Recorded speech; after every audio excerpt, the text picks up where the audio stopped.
Agric Economy on ARSN Television, Abuja, Nigeria. I am Khadija Oluwatoyin.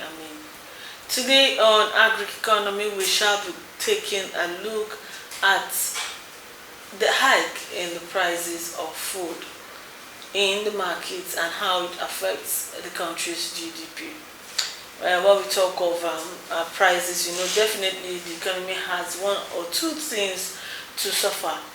On this note, we quickly take a few clips from markets to see what buyers and sellers are saying in regards to this. Stay tuned.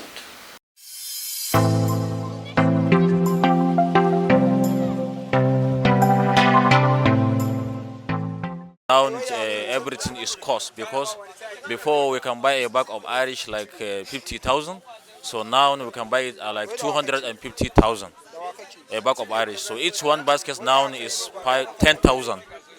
So that's why everything is cost in this time around. Basket of Irish now is 10,000 last. 10,000 because we look at consider of inflation, high of inflation. So we can sell it 10,000 last of the price. Or this basket is 10,000. Tomato glass is 7,000. 7,000. High because of the we can buy a basket, big basket, like 25, 35, and so on, based on the bigger or small basket. Charcoal when I'm selling this charcoal. I dey drop for motor 150,000 naira, a home motor before. But now it's 350,000 naira. For not be for home motor, we no fit sell again. This sweet tomato, sweet potato, we dey buy am like a bag 10,000 naira before. It's now 40,000 naira. It's now 40,000 naira. Nobody fit eat again. Nobody fit do anything again. Nigeria are suffering. I take God beg President Ahmed Tinubu, may he help us, may he come to our rescue, because we are suffering. Nobody fit no children fit eat 3 times in a day now. Everybody don't lean finish. We are suffering. Gari now, one mudu is we are buying it 300 naira before. It's 1,600 naira now. Gari, white one is 1,800 naira. Red one is 1,800 naira. I beg, may they help us now. We not get another country to go again. This Nigeria, they burn us inside Nigeria. We not feel run away from Nigeria again.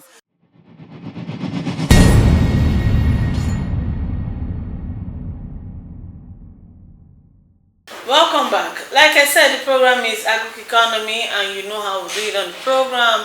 Our topic is the effect of the hike in food prices on the Nigerian economy. And to discuss this with me today is Mr. Gabriel Dakolo. He is an economist and, of course, a farmer as well. Welcome to the program, sir. Thank you for having me. Only those that just came into Nigeria, or let me say newborn, would say they don't understand what it is with the prices of food items in the market right now. As we speak, a normal dry pepper, which used to cost like 800 naira for a mudu. If you live in the north, you know that what we measure here is mudu. For a mudu of 8.5 cup or 9 cups, is now 3,800 in some areas. In Kuba yesterday, I priced it was 3,800. In Buhari area council yesterday at the usual 5 days market, it was 3,000 naira. Of course, that's the bush market. Tomato is a no-go area. Rice has skyrocketed. So I met someone yesterday who said he bought a quarter bag of rice of big bowl for about 19,200 for a quarter. That means that's like 8 mudus of rice for 19,000 plus. Where have we going? Actually, the way the price of food items is rising in Nigeria is rising in an alarming rate, to the extent that the price that you get a food product today is not a guaranteed price. You are going to get it the next day. And you wonder why these things are going up. For an average person that is selling gari, for example, that's cassava flakes, you want to wonder why the prices of cassava flakes that is called gari is rising, just like any other food item. When you look at the fact that everything about cassava flakes is locally processed. But you know, there are so many factors that are affecting the price of food products, because this person that is selling the cassava flakes also goes to the market with transport. This person that is selling cassava flakes also has children that pay school fees.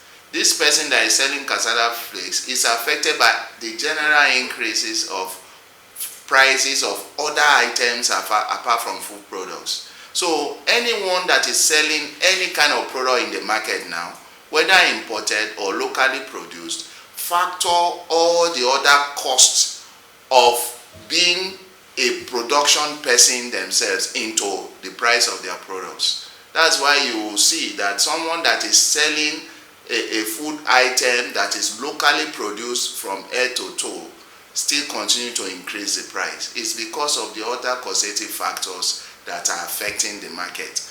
And when you look at the cost of transportation, for example, probably the person selling the gari used to carry per bag before the constant increase at maybe 1,000 naira per bag, but due to high cost of fuel and other things, it could have increased to 2,500. Well, probably maybe the person used to hire people to bring down the cassava, wash, to go and grind, to go and dry and other things. The cost of labor has also increased. So when you factor in all these costs on a food product that does not have any imported input, you will discover that these prices are justified to a large extent. But the problem now is that what is our government doing to ensure that this constant rise is halted by putting targeted measures in place? That is what we should ask the government, because I believe that the government knows that these prices are rising. And the thing is that the rising cost of food products is not limited to Nigeria alone. It's a universal problem. Inflation is a universal problem. The same with food inflation all over the world. But governments are intervening in other climes to ensure that the impact is not as severe as what we are feeling now in Nigeria. It seems as if the government has left the people to continue to lick their wounds, to continue to embrace the prices as they increase at every point in time. And that is where the challenges are. We know that things are changing. The climate changes are affecting some products. Weather conditions are affecting agricultural products. We know that even activities of pests are affecting productivity in the farm. But there are other measures that the government of other countries used to put in place to ensure that their people do not suffer in perpetuity, and two, to ensure that the prices are averagely or invariably stable to a large extent. That is not in Nigeria. The average price of a food product today is not the guaranteed price you are going to see the next day. So the government needs to look into all this and be able to bring out some solution to curb these issues, so that it will get to a point whereby the purchasing power of an average Nigerian will be completely eroded, to the extent that even those that are selling those products in the market will be forced not to make any profit at all. And that dovetails to productivity in Nigeria, consumer price index, and the GDP as a whole. It will be affected. And I can tell you it's being affected right now. Okay, so what do? We are at the crossroad. When the essay to the president on information and strategy, Mr. Bayo Ononuga, spoke to some publishers in Abuja, he mentioned that this is like a global trend. Yes, we know. This has happened back then when there was call for everybody to go back to the farm, and he advised that everybody just need to go back to the farm. We know that yes, this is going to cushion the effect, but how many of these can one do in their little spaces that will cater for the to meet the needs, yes, of even a family. That is, let's say, subsistence farming, yes, for example. Yes. Farming for your family. Now, let's put it in perspective. The issue of 100% harvest in Nigeria, agricultural product maximization in Nigeria, is not limited to weather conditions. The major problem plaguing agricultural products availability is security. Most of these farms that farmers used to go are having challenges. Most of these farms are having issues already because farmers cannot go to their farms. Now let's put it in perspective. I heard that in Zamfara, for example, where some of these food products, especially grains, tomato and the rest, are being grown in Nigeria and in other northwestern states of the country, that they pay bandits to be able to access their farms. And those that fail to pay, they are either killed or they are not having access to their farms. This alone affects productivity. For in a region or a state, for example, that prides itself to produce grain or to produce rice of maybe 100,000 tons, for example, when there is no problem of insecurity, now starts producing 20,000 tons. You see that is a drastic decrease in productivity. And this cuts across all the states of the Federation. It is not limited to the north, it's not limited to the south. So when you see this problem, even practicing subsistence farming is a challenge, because most people that wants to even practice this farming that we are talking about, everybody goes to farm. You cannot farm in front of your house. You will still have to look for a farmland. Going to that farmland, no matter the distance, is still not secure. So the government needs to look at, yes, farming is the way to go, but you need to make it attractive. One of the distractions in farming is insecurity. If, for example, I decide that, I have some resources, I want to cultivate hectares of cassava, and I've gone to my village, they have given me land, and I say I'm going there to go and be monitoring the progress of work, and I'm kidnapped. And after they ask for ransom, the whole money that I feel I'm going to use to start the project, with even help from others, is what they are requesting for. And that fellow is lucky to be able to be released after paying the ransom. Do you think such a fellow would even have the capacity to go back to the farm in the first place, or even have the resources and to be able to continue in that venture? So insecurity is a major problem. If the government is mandating us to go back to farming, yes, it's a good idea, but is the farmland secured for people to farm?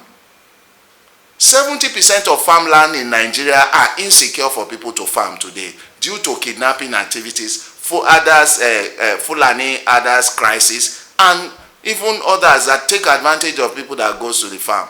It's not limited to the north, it's everywhere. So that is part of the problem that is affecting food output, agricultural produce in Nigeria presently.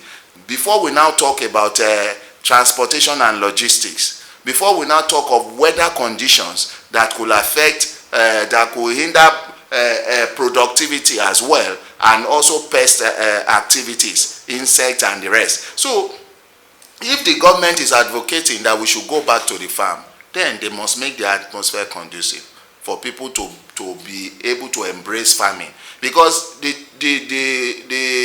bottom line is that if there is a conducive atmosphere and people go back to farming, that means there will be increased productivity. When there is increased productivity, it means that there will be competition. Because if, for example, Southwest, that does not really pride itself in planting tomatoes for one reason or the other, starts planting tomatoes, and their tomatoes are coming out in bulk, they will rival the tomatoes that are coming from the north. And when it gets to a point, it now depends on how much you are going to reduce in the price of your own for us to buy from you.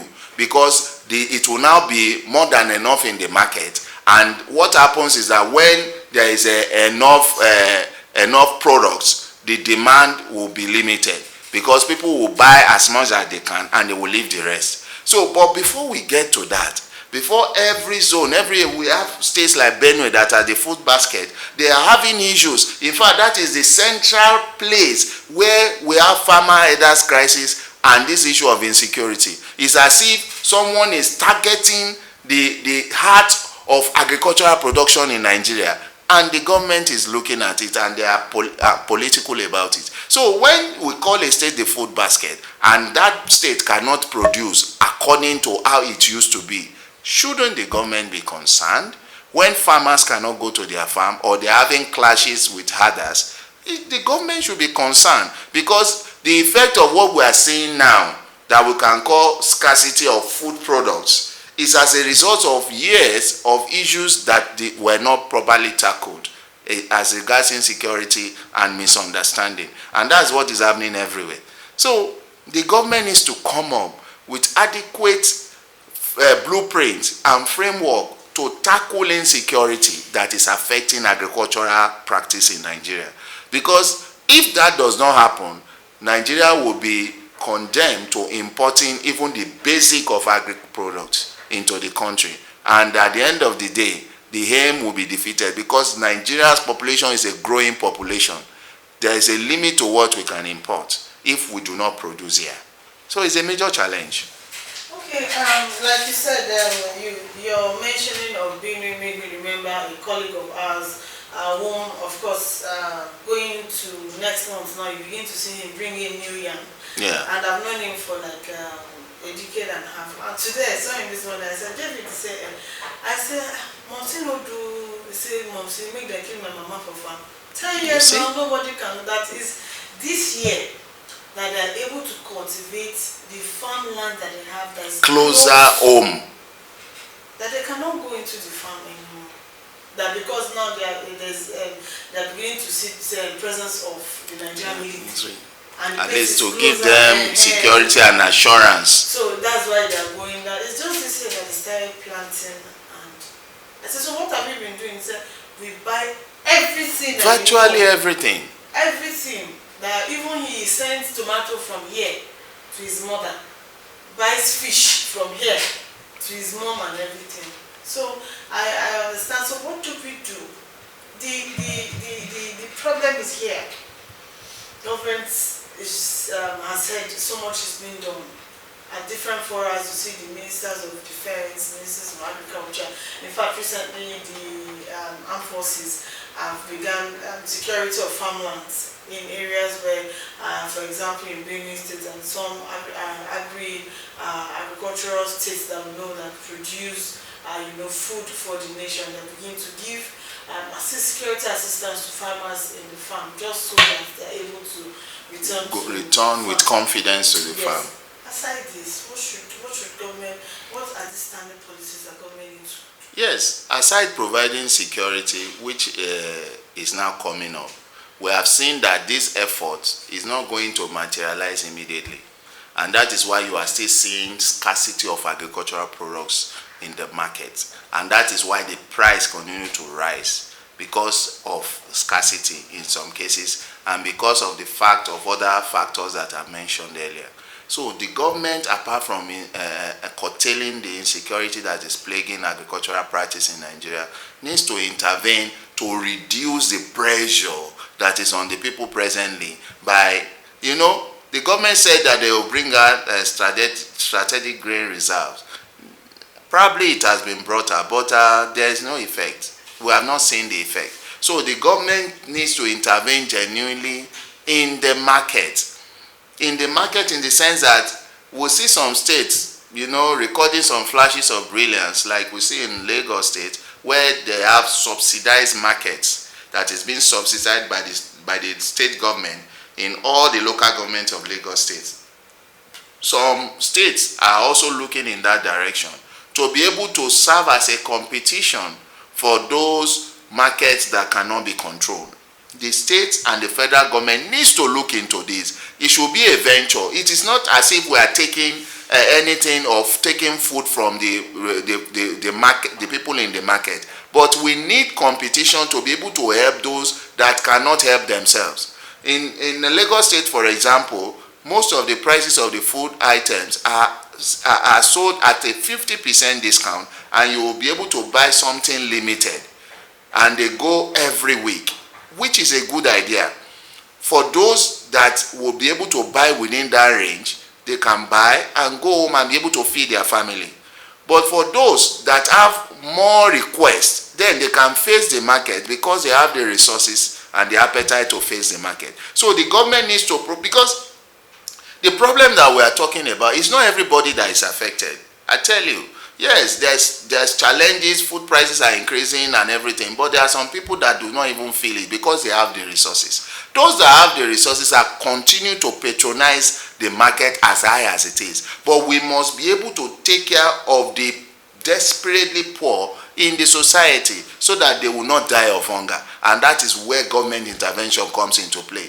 We don't need a new history on how to intervene in welfare. You can borrow a leaf from other countries that are doing it. If you go to the United States, for example, no matter how poor you are, there is something that you can get at every month. Even if you are not poor, but you have not started working, or you are a student, there is a food bank you can go or to get food tickets and be able to get basic amenities that will keep you for the whole month. So the government knows all about this. It's just to bring out a ways and means to fashion it to be adaptable in our climate. And this can be done because for now we have the indigent poor, those that are extremely poor. You know, before they used to say there are some people that are living under $1 in a day. Now it's under a cent, because $1 now, $1 is 1,500. So we should be talking of some that are living under a cent, because some people cannot even afford 200 naira in a day now, because the situation is getting worse. So apart from creating an atmosphere of security in the farm, which will start yielding results on the long run, in the immediate, the government needs to intervene to be able to stabilize the market, to ensure that those that do not have the resources to compete favorably in this market with this high price also have where they can go and get subsidized food prices to be able to survive as families. So the government needs to look into this. You can't just order people to go into farming just like that. Do you know that some of the seedlings or some of the things you need to put, or even the fertilizer, if you actually want, they are expensive. It's not within the reach of a very poor person. So you can't just say people should go into the farm without creating an enabling environment for them. So if you are actually wishing that the poor amongst us have something to eat, then you cannot rely on everyone going on the farm alone. There should be other measures. Yes, on that note, thank you for coming on the program. Thank you for having me. I think with this point of yours, we are hopeful that the needful will be done and government is going to really come in wade into the situation, because yes, it's actually not getting any formula. You cannot buy rice, you cannot buy beans. It's even almost more than the price of rice in the market, and so many other items. On this note, we wrap it up on this week's Agric Economy. Join us again, same time, same station next week. I am Khadija. What are you? Bye for now.